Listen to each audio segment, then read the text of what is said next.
Hi friends, இன்றைக்கி என்ன ரெசிபினா ஈஸியாக செய்யக்கூடிய ஹெல்த்தியான ஒரு ரெசிபி தாங்க.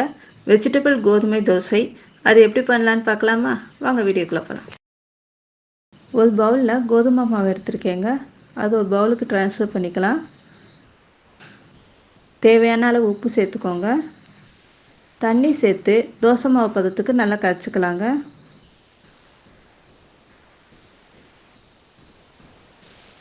இப்போ நல்லா கரைச்சி எடுத்தாச்சு.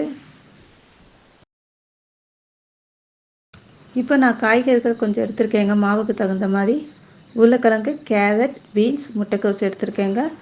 எல்லாத்தையும் இப்போ இதில் சீவிடலாங்க. பீன்ஸை தவிர பீன்ஸை பொடி பொடியாக கட் பண்ணி எடுத்துக்கலாம். இப்போ வெஜிடபிள்ஸ் காய்கறிகள் ரெடி ஆயிடுச்சு.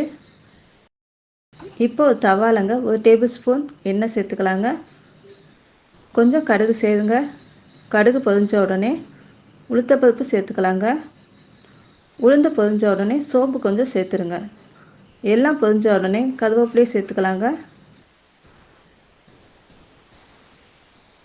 கருவேப்பிலை பொரிஞ்ச உடனே பெரிய வெங்காயமும் பூண்டு பொடி பொடியாக கட் பண்ணி சேர்த்துருக்கேங்க. நல்லா வதக்கலாங்க.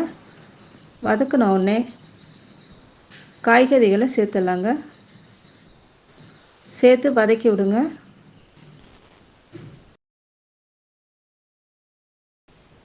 தேவையான அளவு மஞ்சள்தூள், 1 டீஸ்பூன் அளவு தனி மிளகாய்த்தூள், 1/2 டீஸ்பூன் ஜீரகத்தூள்,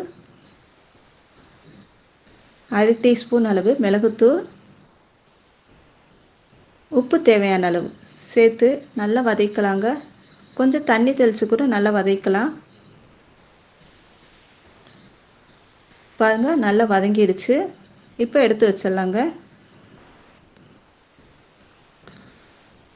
இப்போ வதக்கின காய்கறிகளை கோதுமை மாவோடு சேர்த்துடலாங்க.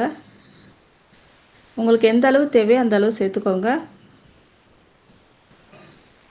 இப்போ நல்லா கலந்து விட்டுக்கலாங்க.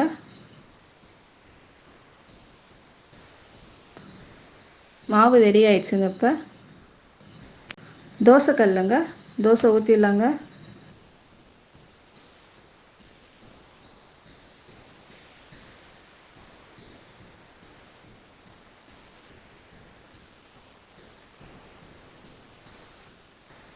எண்ணெயை ஊற்றிக்கலாங்க. இப்போ வேகட்டுங்க. வெந்துடுச்சுங்க. வெந்தோடனே திருப்பி போட்டு எடுத்துடலாங்க. இங்கே பாருங்கள், நல்லா வெந்துடுச்சு. தோசை ரெடி ஆயிடுச்சுங்க.